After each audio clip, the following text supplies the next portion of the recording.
안녕하세요. 오늘은 오디세이아, 작가 호메로스가 쓴 오디세이아를 소개를 해드리려고 하는데요.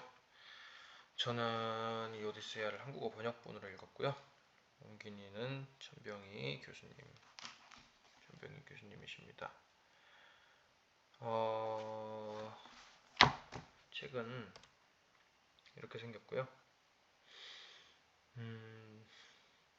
제가 원어로 읽고 싶지만 제가 고대 그리스어를 공부할 만큼 시간이 많지 않기 때문에 아직은. 자, 그렇다면 책의 목차라기보단 이 책 자체가, 오디세이아라는 책 자체가 24권까지 있는데요.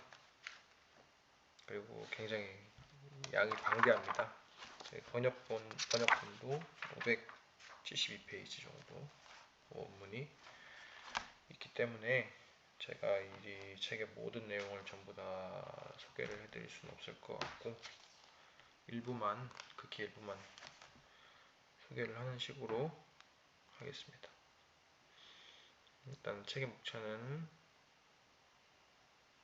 이렇게 되고요. 그리고 책의 간략하게 줄거리를 설명을 해드리자면, 오디세우스라는 사람이 트로이아라는 땅에서 전쟁을 치르고 자기의 고향인 이타케로 돌아오는 과정을 이제 적어놓은 책이 이제 오디세이아입니다. 결국 이타케로 돌아오게 되는데요. 이건 정말 책에 디테일은 하나도 없고, 그냥 간략하게 이 책에 대해서 오디세우스의 고향 돌아오기 프로젝트라고 그냥 대충 설명해드리는 식이고, 일단 등장인물을 소개를 해드리겠습니다. 자, 제일 수염이 덥수룩한 조각상같이 생긴 사람이 오디세우스인데요. 자, 오디세우스는 이타케 왕 라에리테스와 아우톨리코스의 딸 안티클레이아의 아들로 페넬로페의 남편이자 텔레마코스의 아버지입니다. 트로이 전쟁의 원인을 제공을 했던 절세미녀 헬레나가 물론 결혼하기 전에 구원을 했을 때 오디세우스도 같이 구원을 했는데, 헬레네의 아버지 틴다레우스에게 구원자들 중에서 누가 헬레네의 남편이 되든 나머지 사람은 모두 남편으로서 그의 권리를 지켜주겠다는 맹세를 받아두라고 조언을 했는데요. 그 공로로 오디세우스는 틴다레우스의 아우인 이카리오스의 딸 페넬로페와 결혼을 하게 됩니다. 자, 여기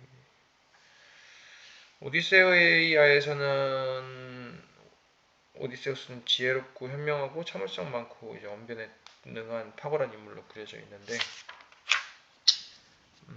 비판적인 이야기는 의도적으로 빠져 있다라고 천병희 교수님이 뒤에 설명을 해주셨고, 가운데 있는 여성이 이제 페넬로페는 오디세우스의 아내이며 텔레마코스의 어머니다. 오디세우스가 페넬로페와 결혼하게 된 것은 이런저런 얘기가 있는데, 방금 설명해 드렸다시피 헬레네의 아버지 틴타레우스에게 구원자들로부터 어떤 경우에도 헬레네의 선택을 존중하고 그녀의 남편이 공경에 처하면 힘을 모아 그를 돕는다는 맹세를 받아두라고 조언한 까닭에 그 대가로 틴다레우스의 진료인 이카리오스의 딸 페넬로페와 오디세우스가 결혼하게 됐고요. 자, 옆에 이제 약간 좀 머리가 검은 젊은 남성이 이제 페넬로페와 오디세우스의 아들 텔레마코스인데요.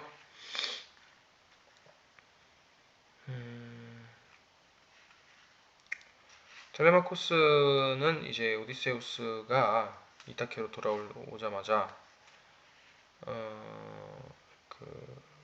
오디세우스의 굉장히 중요한 조력자로서 역할을 하게 되고요. 어떤 상황에서 조력을 했는지는 좀 이따 설명을 해드리겠습니다. 그리고 이거는 약간 저도 이제 읽다가 새롭게 알게 된 거여가지고, 텔레마코스 옆에 있는 저 머리가 하얀 노인 있죠. 저 사람의 이름이 멘토르예요.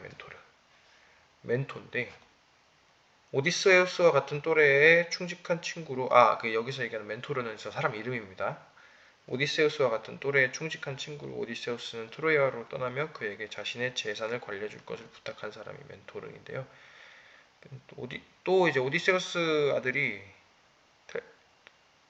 텔레마코스에게 훌륭한 조언을 해준 장면이 오디세우스에 있습니다. 그래서 그 멘토르라는 이름은 그게 MENTOR인데 이게 한국에 여러분들도 좀 아실 것 같은데 멘토죠, 멘토. 그래서 멘토르라는 이름이 성실한 조언의 대명사가 되어서 저희도 쓰고 있습니다. 이건 약간 상식. 자, 이거 하기 전에 자, 책의 목차를 보시면 이제 오디세우스가 트로이 전쟁을 끝내고 이타케로 돌아오기 위해서 이제 배를 타고 바다를 건너야 되는데 그게 과정이 굉장히 길고 고난과 역경이 굉장히 많았는데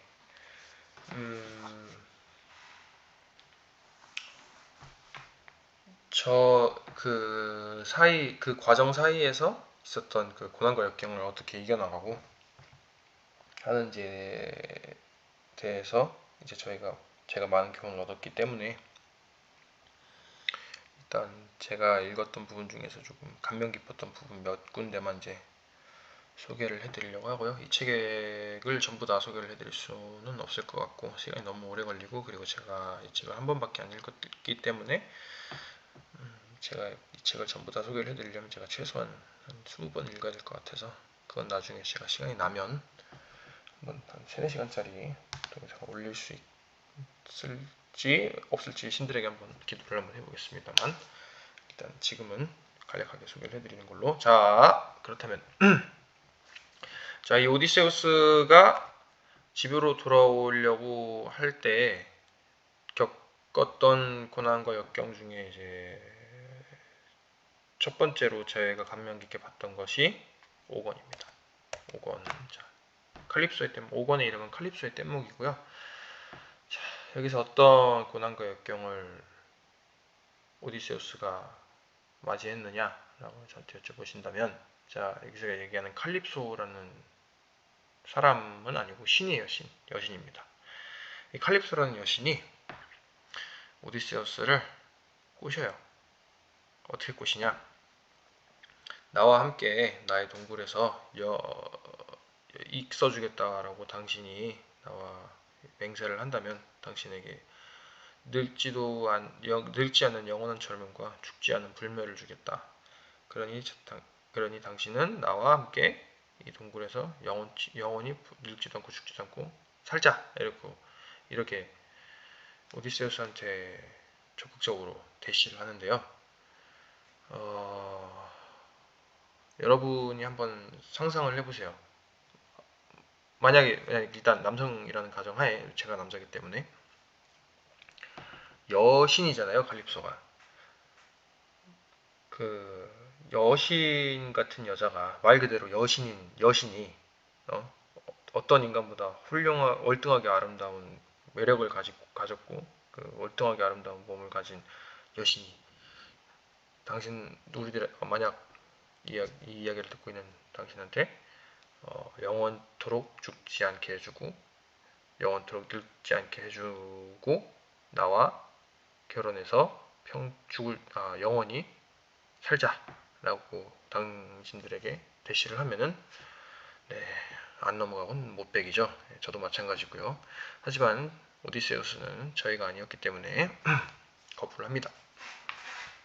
칼립소가 이렇게 적극적으로 대시를 해도 오디세우스는 거부를 하고 결국 칼립소의 동굴을 떠나가면서 이런 얘기를 해요. 영원 불멸한 여신이여, 당신은 어떤 필면의 인간보다도 아름답고 매력이 있지만 나는 내가 읽어놓은 땅과 내가 낳은 자식과 내가 결혼한 여자를 보기 위해서 이타케로 돌아가야 할 운명이요, 그것이 나의 명예? 뭐 이런 얘기를 하는데 그거에 이제 또 칼립소가 두 번 반해서 첫 번째는 오디세우스의 외모에 반하고 두 번째는 오디세우스의 명예에 반했죠. 그래서 칼립소가 나를 떠나가지만 나는 당신을 사랑하지만 당신이 떠나가는 것을 나는 도와주겠다. 두 번 반한 거죠. 이게 그 오디세우스의 명예에 오디세우스의 명예에 두 번 반해서 오디세우스를 도와줍니다. 그래서 5권의 이름이 칼립소의 뗏목이에요. 자, 여기서 제가 뭘 느꼈냐면 여신이 저한테 대시를 걸 일은 없죠. 그럴 일은 없는데 여신처럼 이렇게 훌륭한 여자가 어떤 남자랑 사랑에 빠지느냐? 네, 그건 명예로운 남자. 그런 명예로운 남자가 훌륭한 여자를 얻는다. 라는 내용을 제가 느꼈고, 그리고 여자가 이제 사랑에 빠지면 좋은 조력자로서 역할을 한다라는 거를 제가 느낄 수 있었고요. 그 어떤 남자가 무슨 일을 하든지 간에. 자, 다음으로 퀴클롭스 이야기인데요. 오디세우스가 이제 칼립소의 동굴을 빠져나오고 퀴클롭스를 만나요. 오디세우스와 그 전우들이 같이 퀴클롭스를 만나야 되는데, 이제 퀴클롭스가 뭐냐면요, 그 눈이 하나 있고 등치가 어마무시하게 큰 괴물이에요. 힘도 엄청 세겠죠. 근데 그 퀴클롭스가 오디세우스와 그 전우들을 자기 동굴에다가 이렇게 가둬버리고 한 명씩 이렇게 두 명씩 매일 밤마다 두 명씩 이렇게 동굴에 손을 집어넣어가지고 오디세우스와 그 전우들을 두 명씩 이렇게 꺼내가지고 잡아먹어버려요. 저녁으로. 예, 무시무시하죠. 근데 이 퀴클롭스를 오디세우스가 그러니까 유일하게 눈이 딱 하나 있는데 퀴클롭스는 그 눈을 이렇게 엄청나게 큰 그 말뚝으로 이렇게 찔러버려서 퀴클롭스의 눈을 멀게 하고 퀴클롭스의 동굴을 탈출을 합니다. 그러니까 오디세우스가 퀴클롭스의 눈을 어떻게 멀게 했냐면요, 그 퀴클롭스한테 이제 그 술을 줘갖고 재우고 난 다음에 이제 눈을 찌르는데, 물론 재우고 난 다음에 이것저것 있긴 한데 그거는 책을 한번 읽어보시고, 그 제가 여기서 느낀 거는 뭐였냐면요, 여러분들도 이런 경험 있을 것 같은데, 퀴클롭스가 사실 그러니까 필메르 인간이 누군가가 너의 눈을 빼앗으러 필메르 인간이 너를 찾아올 것이다 라는 예언을 들어요. 그러니까 결론적으로 퀴클롭스는 누군가가 어떤 사람이 자기 눈을 빼앗으려 올 걸 알고 있었다는 얘기죠. 근데 왜 데뷔를 안 했을까요? 퀴클롭스는 왜 데뷔를 안 했냐면요, 오디세우스는 굉장히 작고 왜소했거든요. 퀴클롭스는 엄청나게 덩치가 크고 힘이 어마무시하게 세잖아요. 그러니까 누군가가 나의 소중한 유일한 눈을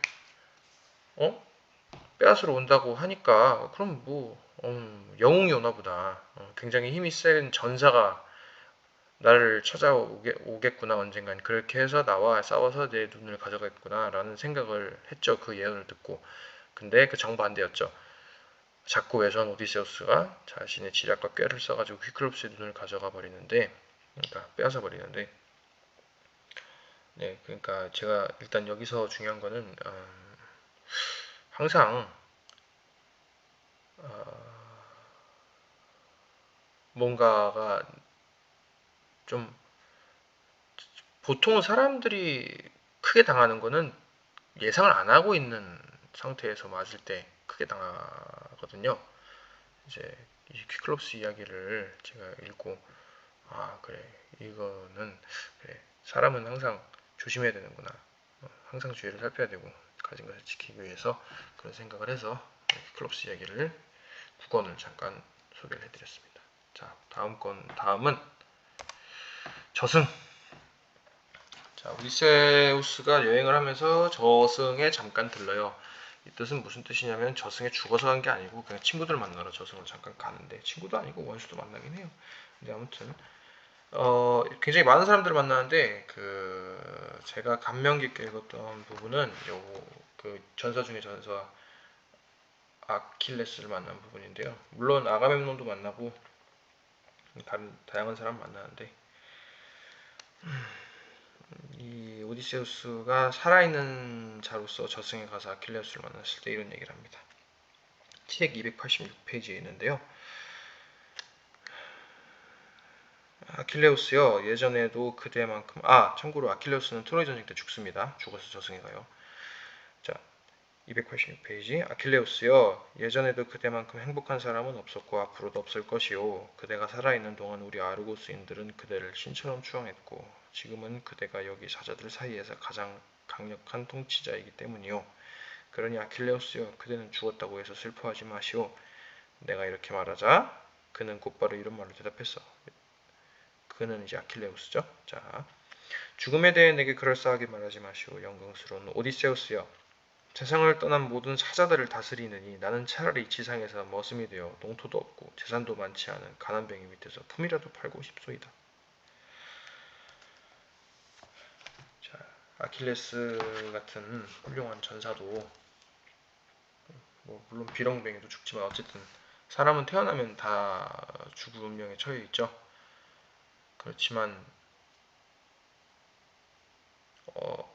어떤 사람으로 태어났든지 간에 이 땅을 밟고 살아가는 것이 항상 죽어서 저승에 가는 것보단 더 즐겁고 가치 있는 일이라는 것을 오디세이아의 작가 호메로스는 저희에게 말을 하고 있죠. 여러분들이 제 영상을 보시거나 이 책을 직접, 더 좋은 건 이 책을 직접 읽으시고 이러한 생각을 가지고 삶을 사셨으면 하는 마음에서 저승 11권을 소개를 해드리고요. 자, 다음으로는 세이렌 자매, 스킬라, 헬리오스의 소들. 자, 여기는 이제 제가 여기가 제일 재밌었는데 사실 첫 번째, 자, 세이렌 자매. 자, 오디세우스가 전우들과 함께 바다를 건너고 있을 때 세이렌 자매들이 와가지고 오디세우스를 꼬셔요. 자, 여기서 얘기하는 세이라는 아름다운 목소리로 선원을 이제 꼬셔가지고 물속으로 끌고 들어가 버리는 그런 악마 같은 애들인데, 악마는 아니고 아무튼 자, 이 사진을 잘 보시면은 오디세우스가 백기둥에 묶여있죠. 네. 선원들이, 자기 전우들이 일부러 묶어놨어요. 세이렌들에게 가지 못하게. 왜 그랬냐면 아테네가 이렇게 하라고 시켰거든요. 아무튼 근데 이제 여기서 중요한 거는 오디세우스가 만약에 혼자서 배를 몰고 이 배가 바다를 건너고 있다고 한번 상상을 해보세요, 여러분. 세이렌 자매들의 목소리를 거부할 수 있었을까요? 쉽지 않았겠죠. 인생을 삶에 있어서는 가끔씩 이러한 고난과 역경을 견뎌내기 위해서는 주변 사람들의 도움이 필요할 때가 있습니다. 자기만의 힘으로는 절대 안 되는 것들이 있어요. 그런 것들을 잘 극복해 나가기 위해서 이제 좋은 친구와 훌륭한, 그러니까 명예롭고 이제 좋은 친구들과 이제 우정을 돈독히 쌓아놔야 된다라는 생각을, 그러니까 쌓아놔야 된다라는 얘기를 작가 호메로스는 저희에게 하고 있는 것 같고요. 다음으로는 제가 얘 때문에 지금 영상을 두 번 만들고 있는데, 제가 이 스킬라랑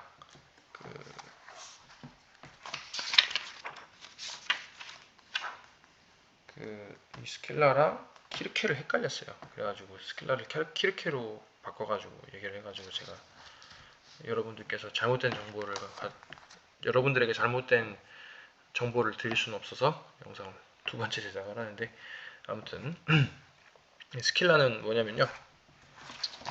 자, 여기서 말하는 스킬라는 바다 괴물인데요. 이 스킬라는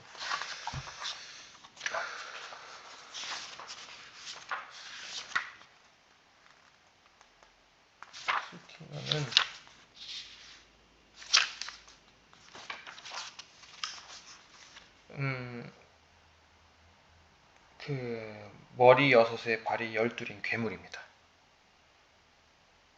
원래 후기 신화에 따르면 스킬라는 아름다운 소녀였으나 해신 글라우코스가 그녀에게 구원하자 그를 사랑하던 키르케가 질투심에서 그녀를 머리 6에 발 12인 괴물로 변하게 했다고 하는데요. 이건 책 604페이지에 있습니다.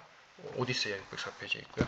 아무튼 중요한 건 이 스킬라는 이제 그 머리가 6에 발이 12개인 괴물이에요. 근데 이 얘기를 제가 왜 해놨냐면 오디세우스가 자기 귀신의 전우들과 같이 바다를 건너고 있을 때 이 스킬라라는 괴물이 오디세우스의 전우들을 한 명씩 낚아채서 먹어버려요. 근데 키클롭스와는 다르게 이 스킬라는 대항을 할 수가 없어요. 운명 같은 존재입니다. 그래서 오디세우스가 그냥 가요. 최대한 빠르게 배를 저어가지고 그 스킬라 앞을 지나가 버립니다. 인생을 살다 보면 그러니까 무언가를 위해 어떤 목표를 가지고 인생을 살다 보면은 그 과정에서 피할 수 없는 운명이나 피할 수 없는 손실 같은 것들이 있어요. 뭐가 됐든지 간에 그러한 것들을 극복해 나가기 위해선 극복할 수 없는 것들을 이제 상대하기 위해선 그냥 빠르게 그 손실을 그 손해를 받아들이고 피해를 최소화하는 쪽으로 우리는 나아가야 원하는 것을 도달할 수 있다. 그러니까 책의 내용을 빌려 말씀드리자면 만약 오디세우스가 여기서 전우들을 구하겠답시고 스킬라랑 싸웠으면 전부 다 죽었겠죠. 근데 그렇게 안 했죠. 그냥 스킬라 앞을 빠르게 지나갔죠. 그래서 제가 볼 땐 작가는 저희들한테 피할 수 없는 운명은 피할 수 없는 손해는 감수하고 목표를 향해 겸허히 나아가라라는 교훈을 저희에게 호메로스라는 작가가 스킬라라는 괴물을 통해서 저희한테 해주고 있고요. 자, 마지막으로 헬리오스의 소들. 자, 전우들이 세이렌 자매 때는 전우들의 도움, 스킬라 때는 전우들의 죽음. 그럼 헬리오스의 소들은 때는 이제 전우들이 대형 사고를 칩니다. 헬리오스는 이제 그리스 신화의 신인데 헬리오스가 아끼던 소들이 있어요. 근데 그 소들 앞을 이제 오디세우스와 그 전우들이 지나가게 되는데 이 전우들이 이제 배가 너무 고파가지고 헬리오스의 소들을 죽여가지고 그냥 구워서 먹어버려요. 그래서 헬리오스가 눈이 돌아갔죠. 눈이 돌아가가지고 신들에게 가가지고 이렇게 얘기를 해요. 누구지? 오디세우스와 그 전우들이 늙지도 않고 불멸이고 훌륭한 나의 소들을 잡아먹어버렸다. 이것에 대한 보상을 해달라라고 신들에게 하는데, 자, 그거에 대한 보상으로 오디세우스를 제외한 모든 전우들이 익사합니다. 오디세우스만 남아요. 여기서는 제가 볼 땐 작가가 이게 팀워크잖아요. 이게 세이렌 자매도 그렇고 스킬러도 그렇고 이게 팀으로서 이렇게 하는 이제 여럿이 힘을 모아서 이렇게 고난과 역경을 뚫고 나왔는데 여럿이 뭉치다 보면 사고를 치는 인간들이 꼭 있죠. 헬리오스의 소들을 그러니까 잡아먹은 부하들이 나빠서 걔네들이 정말 오디세우스를 파멸에 빠뜨리기 위해서 헬리오스의 소들을 잡아먹은 건 아니에요. 사실 그냥 본인들도 괜찮겠지 싶어서 그냥 잡아먹은 건데 무능하다고 할 수는 있는데 어쨌든 그 의도 자체는 오디세우스를 파멸로 이끌기 위해서 한 건 아니기 때문에 그 조직을 이끌다 보면은 필연적으로 조직의 구성원들이 사고를 치게 돼 있죠. 그거를 어떻게 감당해야 되는지에 대해서 이 작가 호메로스는 저희에게 헬리오스의 소들의 이야기를 빌려서 저희들에게 교훈을 주고 있는 것 같아서 소개를 해드렸습니다. 자, 아무튼 친구들은 도움이 될 때도 있지만 친구들의 도움은 항상 필요하지만 사고를 칠 때도 있다. 아무튼 그게 이제 12권의 내용인 것 같아요. 자, 이제 22권. 제가 갑자기 22권으로 뛰어넘었죠. 자, 약간 변명을 해보자면은 저는 제가 볼 때는 이제 아직은 제 목표를 향해 달려가고 있는 것 같아요. 왜냐면 아직은 뚫고 나가야 될 게 많기 때문에 그 사이에 제가 이제 친구의 도움을 요청할 때도 있고 피할 수 없는 키레케 같은 괴물을 만날 수도 있고 이미 만난 것 같긴 한데 아무튼 그리고 저를 도와주는 동반자들이 정말 잊지 못할 손실을 정말 뼈아픈 손실을 저한테 가져다 줄 수도 있겠죠. 근데 제가 갑자기 22권으로 뛰는 이유는 이제 제가 아직 살아온 세월로는 아직 오디세우스가 이타케 섬에 도착해서 그 복수를 하는 그 목표를 이루는 그 과정을 제가 아직은 공감을 못하겠어요. 그렇기 때문에 여러분들께서는 저보다 훨씬 현명하시고 저보다 훨씬 많은 걸 보신 여러분들께서는 이 책을 꼭 읽으셔야 된다. 저의 얄팍한 이 지혜로는 이 책의 내용을 충분히 풀어드릴 수 없기 때문에 꼭 이 책을 읽으셔야 되고요. 자, 오디세우스가 구원자들을 죽이다. 아니, 방금 전에 오디세우스가 그 이타케라는 자기 고향 땅으로 돌아오는 내용이라 그러면서 이거 갑자기 무슨 뚱딴지 같은 소리냐. 네.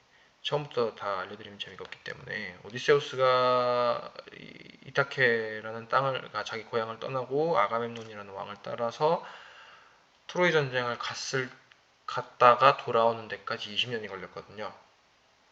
근데 오디세우스는 이미 페넬로페와 결혼을 하고 텔레마코스라는 어린 아들을 이렇게 이타케라는 땅에다가 남겨두고 20년 동안 자리를 비운 거죠. 그러니까 어떻게 됐겠어요? 오디세우스는 이타케의 왕이거든요. 왕. 그러니까 왕과 결혼한 여자는 얼마나 아름다웠을까요? 엄청 아름다웠겠죠. 그러니까 그 오디세우스가 20년 거의 한 20년이 뭐야? 20년 정도 소식이 없고 땅을 비우니까 고향 땅을 비워버리니까 그 사람들은 오디세우스가 죽은 줄 알았거든요. 그래서 그 구원자들이 오디세우스의 아내 페넬로페에게 구원을 합니다. 예, 당신과 결혼하고 싶다. 그 구원자들이 108명이었어요. 총 108명의 구원자들이 와가지고 오디세우스의 아내 페넬로페에게 구원을 하는데 오디세우스가 돌아와서 이 구원자들을 전부 다 도륙을 해버립니다. 어떻게 도륙을 하냐? 처음에는 이제 이타케에 도착을 해서 거지꼴로 행세를 해요.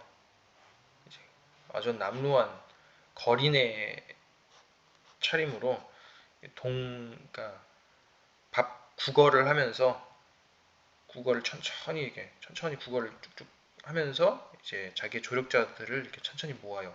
그리고 다시 또 남루한 거지의 행세를 하고 오디세우스가 자신의 집으로 갑니다. 자신의 집으로 가면은 108명의 구원자들이 있어요. 자, 이 108명의 구원자들이 굉장히 파렴치하고 악한 짓을 일삼았는데 몇 가지를 예시로 들어드리자면은 오디세우스의 집에는 50명의 하녀가 있었는데 그 하녀들 중 일부는 구원자들이랑 놀아나는데 걔들은 나중에 다 목이 매달려서 죽고 근데 12명 이외에 다른 하녀들을 강제로 범합니다. 예, 성폭행을 한 거죠. 야만의 시대이기 때문에. 아무튼 그리고 원래 구호는 이제 남자가 여자한테 하는 건데 구원을 하는 사람이 자신의 재산을 가지고 와서 머물면서 구원을 하는 것이 명예로운 것이지 그 구원의 대상자인 사람의 집에 와가지고 구원의 대상자인 사람의 집에 와가지고 그 사람의 재산을 탕진해가면서 구원을 하는 것은 사실 굉장히 잘못된 일이거든요. 근데 이 108명의 구원자들이 오디세우스의 집에 와가지고 놀고 먹고 자면서 오디세우스가 가지고 있었던 양과 돼지와 소들을 한 마리씩 잡아가지고 매일 밤마다 파티를 벌입니다. 이런 파렴치한 짓들을 이제 구원자들이 벌이는데, 그래서 오디세우스가 마지막까지 그 거짓 생세로 하다가 자기만 다룰 수 있는 활이 있어요. 다른 구원자들은 힘이 약해서 못 다루는 활을 갖다가 12자루의 도끼를 이렇게 딱 꿰뚫어요. 도끼에 뭐 구멍이 있었나 봐요. 그래서 12자루를 동시에 이렇게 양궁하듯이 쭉 꿰뚫어버리고, 나 오디세우스다 이러고 활로 이렇게 몇 명 좀 죽이고, 그 다음에 이제 그 자기의 아들 텔레마코스와 같이 이제 다른 애들을 전부 다 이제 칼과 창으로 다 도륙해버리는데, 여기서 제가 느낀 거는 그러니까 일리아드도 그렇고 오디세이아도 그렇고 오디세우스는 항상 현명하고 지혜롭고 그 그러니까 제우스의 그러니까 지혜로운 면에서는 신과 비교되는 인물이거든요. 근데 오디세이아는 이런 얘기가 나와요. 그 지혜로운 자의 그 권모술수, 꾀의 그 밑거름은 지성이 아니고 참을성이다. 오디세우스가 거지처럼 차려입고 자기의 집에 가가지고 자기의 가축들을 도륙해가면서 파티를 벌이는 구원자들을 죽이기 위해서 거지 행세를 하고 가가지고 구걸을 하거든요. 그러니까 웃긴 거죠. 자기의 가축을 먹기 위해서 구걸을 하는 거예요. 구원자들한테. 근데 이게 얼마나 치욕스러웠겠어요, 오디세우스는. 근데 이거를 참아냅니다. 마지막 순간까지. 그래서 구원자들은 퀴클롭스 마냥 저게 오디세우스인지 그냥 진짜 거지 비렁뱅인지도 모르고 가만히 있다가 이제 오디세우스의 꾀에 빡 넘어가가지고 한꺼번에 한꺼번에 싹 정리가 돼버리는데요.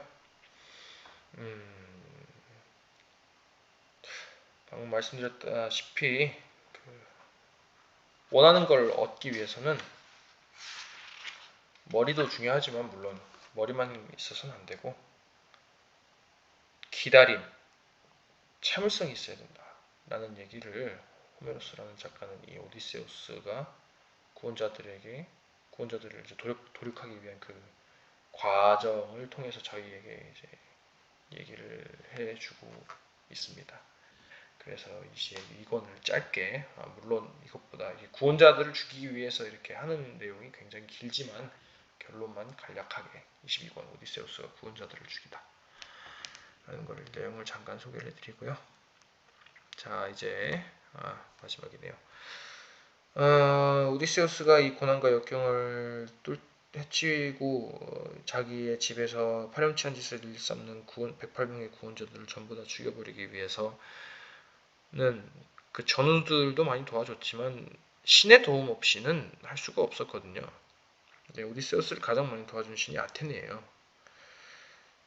네, 이제 아테네라는 신이 와가지고 도와줬으니까 그럼 뭐 크게 문제가 없었겠네. 그냥 아테네가 필요한 것만 있으면 아테네가 내려와가지고 도와줬겠네. 그게 아니고요. 아테네가 제우스란다. 오디세우스한테 도움을 줄 때는 물론 후반에 가면은 이제 그 광활한 여신의 모습으로 와서 이렇게 도와줄 때도 있긴 하지만 그건 이제 거의 뭐 그 구원자들이 운명이 정해져 있을 때여가지고 그 뒷부분을 제외하고 나면 아테네가 오디세우스를 도와줄 때는요 그 남루한 노파의 모습을 하고 나타난다든가 아니면 뭐 노쇠한 늙은이의 모습으로 나타난다든가 뭐 이런 식으로 나타나서 도와줘요. 근데 그렇게 얘기를 했을 때 오디세우스가 이제 알아들었죠. 결론적으로 말씀드리자면 여러분들에게 신이 도움을 줄 때에는 신이 자신의 지혜를 여러분들과 나누려고 할 때에는 그 굉장히 남루한 모습으로 여러분들을 찾아올 거예요. 오디세우스가 그래요. 오디세우스에게 아테네가 그러했듯이 그렇기 때문에 여러분들은 그러니까 지금 뭔가를 하고 있는데 이게 잘 안 풀리고 있을 때 신의 도움을 받기 위해서는 항상 귀를 열어두셔야 됩니다. 누구한테 그 명예롭고 좀 잘나 보이고 좀 뭐 뭔가 업적이 대단한 사람 뭐 이런 분들의 말도 귀담아 들으셔야겠지만 그것뿐만이 아니라 이제 누가 봐도 저 사람은 잘난 게 없어 보이고 누가 봐도 이런 게 없어 보이는 사람의 이야기들 또한 잘 귀담아 들으셔야 우리가 모르게 신이 여러분들을 도와줄 때 그 지혜를 가져다가 여러분들이 쓰실 수 있습니다. 그런 얘기를 호메루스는 저희에게 이제 이러한 이야기 형식으로 저희에게 이제 얘기를 해주고 있죠. 그리고 이제 마지막으로 운명에 대해서 하나 말씀을 드리겠습니다. 운명. 자, 이건 책에 있는 내용인데요.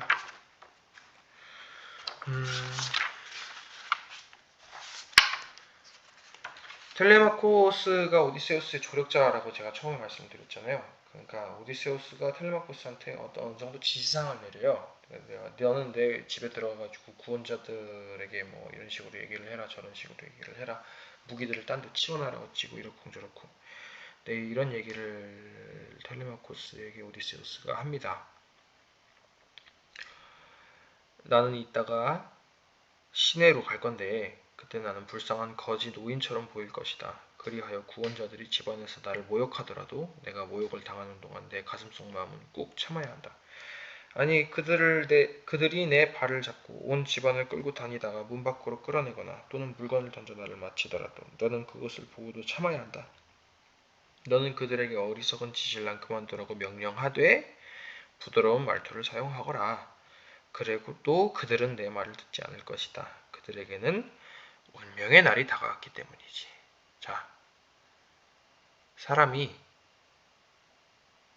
좋은 운명 말고요. 좋은 운명은 다가와도 이제 오만하면 이제 도망가 버리기 때문에 좋은 운명 말고 비참한 운명. 사람이 비참한 운명을 앞두고 있을 때는요. 굉장히 오만해지고 다른 사람 말을 듣지 않습니다. 이 구원자들처럼. 이 구원자들이 그러니까 텔레마코스가 오디세우스 말을 그대로 하는데 아니나 다를까 구원자들은 그 말을 듣지 않거든요. 텔레마코스의 말을 듣지 않죠. 그리고 걔는 다 죽었기 때문에. 아무튼 여러분들도 여러분들 본인이 그러실 수도 있고 여러분들 주변 사람이 그럴 수도 있는데 만약 여러분 본인이 이러한 행동을 하신다면 그건 아마 혼자서 알아차리긴 굉장히 어려우실 것 같아요. 제가 볼 때는.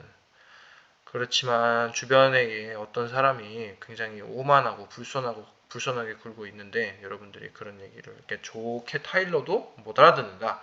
그건 무슨 뜻이냐면요. 그 사람에게 파멸의 운명이 머지않아 찾아올 거라는 뜻입니다. 사람은 파멸의 운명을 앞에 맞이하고 있을 때 오만하고 불손해집니다. 그러한 얘기를 작가 호메로스는 저희에게 얘기를 해주고 있고요. 제가 방금 읽어드린 부분은 394페이지에 있습니다. 한번 읽어보세요. 자, 여기까지고요. 제가 소개시켜드릴 부분은 이렇게 좀 있고 일단은 제가 소개시켜드린 부분은 다시 한번 강조드리지만 제가 소개시켜드린 부분은 이 책의 극히 일부 부분이고 여러분들이 지혜로워지기 위해서는 이 책을 직접 읽어보시는 게 무엇보다 중요하고 제가 이렇게 영상을 제작함으로써 여러분들께 이 책에 대한 이 훌륭한 책에 대한 관심이 조금이라도 생기시기를 제가 신들에게 기도를 하며 영상을 여기까지 찍도록 하겠습니다. 감사합니다. 꼭 읽어보세요.